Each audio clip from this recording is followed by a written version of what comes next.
Okay, so I'm going to explain the two different methods of finding the dihedral angle. So if you look at this question here, it shows basically a roof structure. Think of it as a roof. So you've got your two sides of your roof and then you've got your two end bits kind of slanted up the ways. So if we were to find, let's say, the dihedral angle between surface A and surface B, we'll use a rebatment method.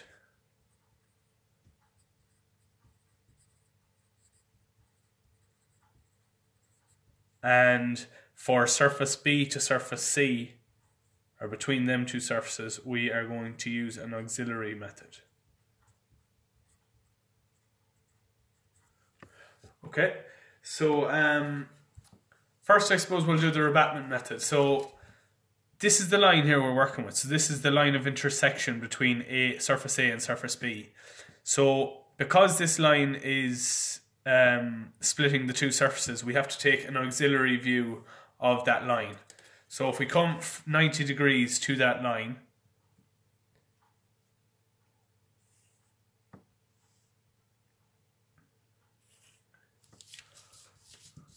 draw in our XY parallel to the line.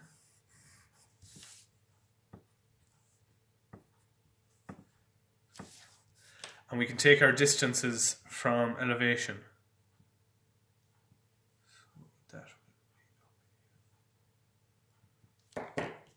So if we call this 1, 2, 1, 2. Okay, and this is 1 up here. And then 2 is on the ground, so we can just draw that straight back to the ground here on the X1. Okay, so now we found this is our true length of our line of intersection. So from this we can take a 90-degree line from our true length line, anywhere along the true length, and draw it back to the X1, Y1. So that is 90 degrees. Then we can come along with our compass and scribe a line down where it hits the true length line down to the X1, Y1. Okay?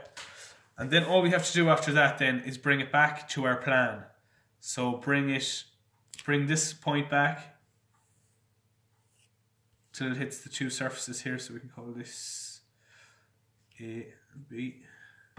And then also our rotated point, or our rebatted point around.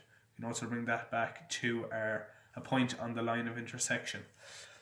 Then we've got 3 points, so it's basically just joining the dots. So we join this back to the point on the B surface and this point back to the A surface. And as you can see here, we've developed an angle. And this angle is a true angle, or the dihedral angle between the two surfaces. Okay, so if you take that measurement there, that should be the dihedral angle between A and B. Okay, so over here then for B and C, we are going to do an auxiliary method. So this again is the line of intersection. So we're going to first find an auxiliary of that.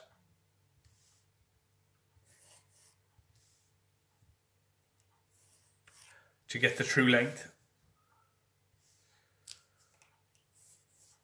Okay, so this is X1, Y1. And again, we'll take our distances from the elevation.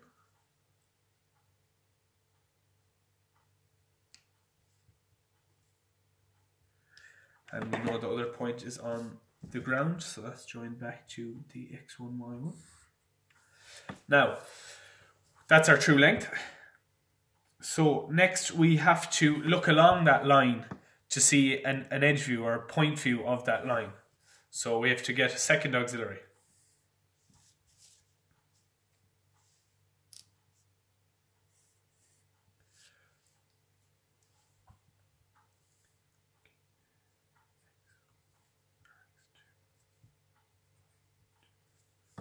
Okay, so we'll take our distances from the X1 back to plan, because it's 2 views back.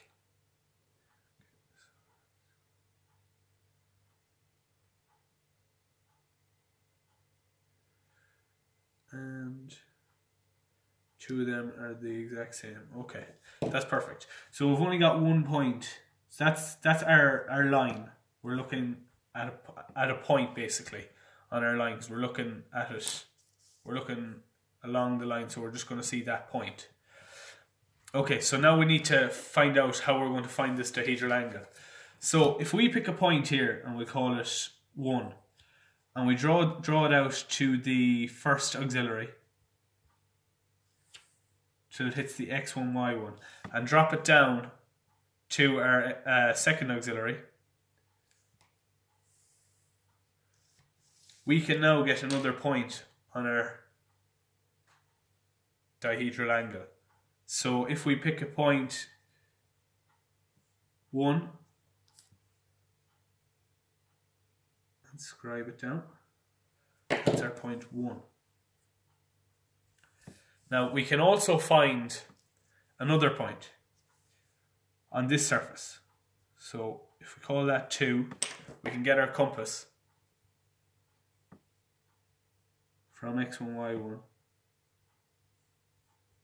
scribe it down to that line. So that is 2. And then it's just a matter of drawing the dots, or joining the dots, apologies, to find our dihedral angle.